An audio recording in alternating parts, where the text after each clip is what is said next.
नोंथांमोनखौ बेयावनो लेंहरनाय जादों दि आहा मोनसे प्रब्लेम जागासिनो माने नैबेयाव आं बरजार आश्रम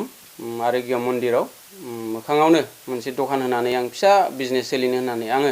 लाइसेन्स लानानै दखान खेवनानै थादोंमोन नाथाय बिनि जा सिकित्सा खालामग्रा मानसि बियो आंजों बिराद षड़यन्त्र खालामबाय थायो आंखौ होखारनो बुद्धि लाबाय थायो बियो मोनसे कम्पानि लानानै बियो नैबे मेडिसिनखौ सोलिगासिनो बे मेडिसिन लोगोसे नैबे बे मोननैखौ सोलिबाय थायो आरो मोनसे दंबायो बे आंनाव गैला माने बे मोननैखौ हरबा एक्सेप्ट खालामो बियो बाखि आरो नैबे बे मोननैखौ जि लिरदों बेखौ हरोबा कम्प'जिसन मथे लिरो आं हरदों नाथाय बे एक्सेप्ट खालामाखै बेयो गावनो कम्पानि एडजास्ट खालामनानै गावनि लिरनायखौ गावनो एडजास्ट खालामाखै माबा एक्सेप्ट खालामाखै उल्था आंखौसो बुंदों फार्मासिया रिक्स लाबासो आं बे बिजिखौ थुगोन होननानै बुङो बेखौ बिदि मोनथाय दं नामा बिस्रा सरकारि हस्पिटालनि सासे डक्टर जानानै गावनि लिरनाय गावनि जुदि लिरनायखौ जुदि फार्मासि सासेया जुदि रिक्स लानांगौबा होमबा बे डाक्टारनि मुल्य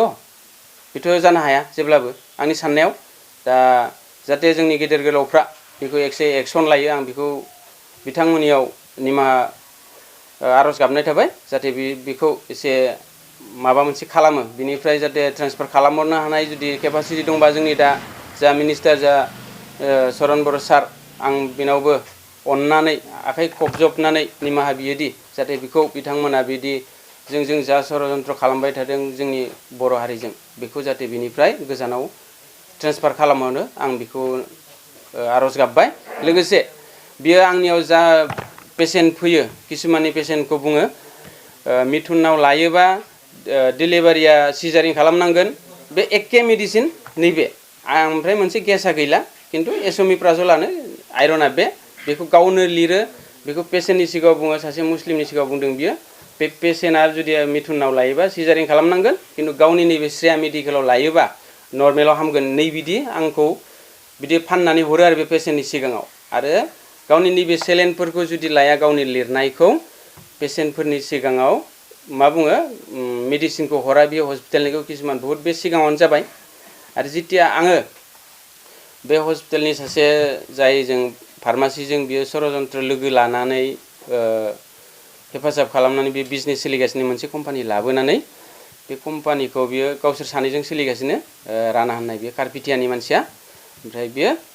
बे मोनसेखौनो सोलिबाय थायो किन्तु आं नैबेखौ हरबासो बियो एक्सेप्ट खालामो किन्तु आइरन लिरो आइरन सुक्रस लिरना हरो कम्प'जिसन आरो मोनसे इस'मिप्राजल लिरो नैबिदि आं बेखौ हरबा बियो एक्सेप्ट खालामा गाव उल्था माने आंखौ बुंफिनोसो बियो फार्मासिया जुदि रिक्स लायो अब्लासो आं सेलेन थुगोन बिजि थुगोन होननानै बुंनाय बे मैया थांनायाव 17 तारिखआव 17/12/2025 पेसेन्टनि सिगाङाव पेसेन्टआ उल्था आंनाव सोंनानै थांफिनबाय पेसेन्टआ सेलेनखौ लायासै दा आंखौ बिदिनो बायदिसिना बियो फान्दायबाय थानो नागिरो बेबायदि खालामबाय थायो आरो आंखौ बे हस्पिटाला जादों जोंनि आश्रम आरोग्य मन्दिर जोंना बिटिसिनि गेजेराव थानाय आरो बियो डक्टरनि नामा जाबाय प्रफुल्ल पात्तर गावनि लिरनाय प्रेसक्रिपसनखौ गावनो उल्था खालामो गाव लिरो ओमफ्राय आं मेडिसिनखौ कुनु अल्टार खालामा गावनो आरो पेसेन्टखौ थिनहरफिनो जुदि फार्मासिया रिक्स लागोन अब्लासो आं थुगोन नैबिदि होननानै बुंदों बियो नैबेखौ नैबे आइरनखौ जायखौ एक्सेप्ट खालामो बेहा कम्पानिजों लिंक दङ नैबे दखाननि सासे फार्मासिजों आबेया लोब्बा गैयामोन किन्तु बियो बिदि खालामबाय थानायखाय आं दा नैबे प्रेस मिटआव बेखौ होनाय जादों नङाबा आं होनाय नङामोन बियो आंजों बहुत खालामबाय थायो आं बेखौ धैर्य खालामनानै दङ आं लकेलबाबो मानो होनबा जा लकेला जाहाथे बिदि दावराव जाथों जोंनि जायगायाव जाहाथे जोंहा बदनाम दा जाथों जोंनि जायगाया जोंनि हस्पिटाला किन्तु नाथाय बियोदि आंजों बदनाम खालामनो जोंनि जायगाखौ बेथ' जोंनि जायगानिबो नङा बे बदनाम जागोन बे गाव खारनानै थाहैगोन जाय आरो फार्मासि दुखान बेजों सोलिगासिनो बियो मोनसे कम्पानि लाबोनानै बेबोथ' बेलेग जायगानिसो बदनाम जाहैबाय बे खारनानै थाहैगोन बेखौ जों रावबो नागिरनानै थाङा आरो नागिरनानैबो जों मोननाय नङा दा सरकारि डक्टर जानानै बिदि खालामनो मोना आंबोथ' सोलिनांगोन आंबोथ' बिजनेस सोलिनांगोन आंहाबोथ' फिसा फिसौ दं न'खर दङ जाहाथे सारमोना बेखौ अन्नानै जोंनि मेडिकेल डिपार्टमेन्टनिफ्राय जाहाथे बेखौ ट्रेन्सफार खालामहरो आं बेखौ